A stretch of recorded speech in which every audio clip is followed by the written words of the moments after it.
غزہ دنیا کی سب سے بڑی جیل۔ یہاں لاکھوں لوگ رہتے ہیں، روز بروز اذیت و تنگ دستی کا سامنا کرتے ہیں، لیکن اس ظلم کا مقابلہ کرنے والا قافلہ ایک نام کے ساتھ آگے بڑھ رہا ہے۔ مشتاق احمد خان پاکستان کے سابق سینیٹر اور جماعت اسلامی کے رہنما نے اپنی شخصیت کو اس مہم کا چہرہ بنا لیا ہے۔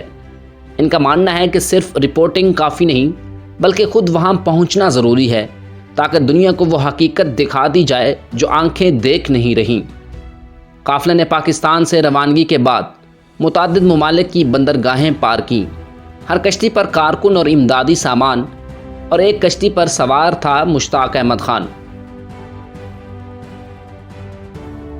مشتاق احمد خان کا کہنا ہے کہ ہم نے فیصلہ کیا ہے کہ ہم کسی صورت خاموش نہیں رہیں گے۔ اگر دنیا نہیں دیکھتی تو ہم اسے دکھائیں گے۔ یہ قافلہ محاصرہ توڑے گا، ظلم کی آواز بنے گا۔ جب قافلہ غزہ کے قریب پہنچا، ریڈار پر دشمن کی کشتیاں نمودار ہوئیں۔ یہی وہ لمحہ تھا جب ہر کارکن کی سانس رک گئی، مگر مشتاق احمد خان نڈر رہے۔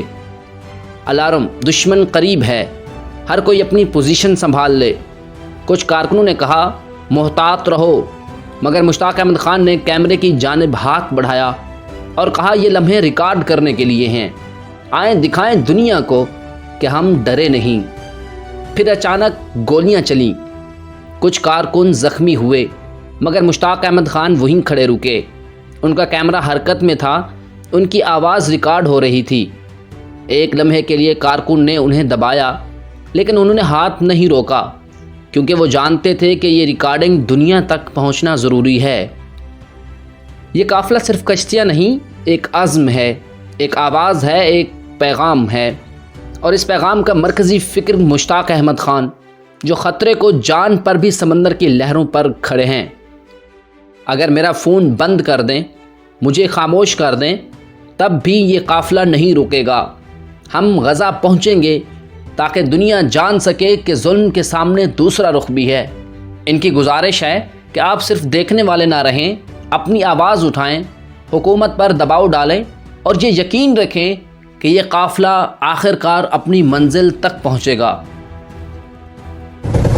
بسم اللہ الرحمن الرحیم۔ السلام علیکم ورحمۃ اللہ۔ ہم غزہ کے پانیوں میں پہنچنے والے ہیں اور دور دور سے اسرائیلی ملٹری شپس وہ نظر آنے شروع ہو گئے ہیں۔ ہو سکتا ہے آج رات کو ہمارے اوپر وہ ایکشن کر لیں۔ آپ دیکھ رہے ہیں ہم نے ایمرجنسی حالت کے لیے لائف جیکٹس پہنے ہوئے ہیں۔ میرے موبائل کو انہوں نے جیم کر لیا ہے اور گزشتہ 36 گھنٹوں سے میرا موبائل کے ذریعے سے کوئی رابطہ نہیں ہے۔ میں بتا دینا چاہتا ہوں اسرائیل میرا موبائل جیم کر سکتا ہے، غزہ کی طرف میرے سفر کو جیم نہیں کر سکتا۔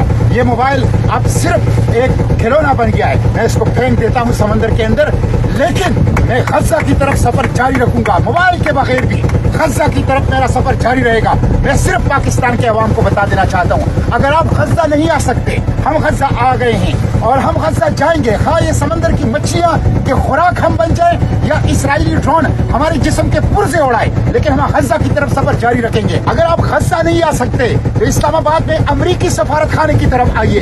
میں سیاسی جماعتوں سے، دینی جماعتوں سے، پولیٹیکل لیڈرشپ ہے، انسانی حقوق کی تنظیموں سے کہتا ہوں امریکہ فائننسر ہے، امریکہ قاتل ہے۔ امریکہ نے اوپن اینڈڈ لامتناہی پرامن منظم کرنا دیجیے، یہ آپ کا قانونی حق ہے، یہ وہ کم سے کم کام ہے، کم سے کم فرض ہے جو آپ کو ادا کرنا چاہیے۔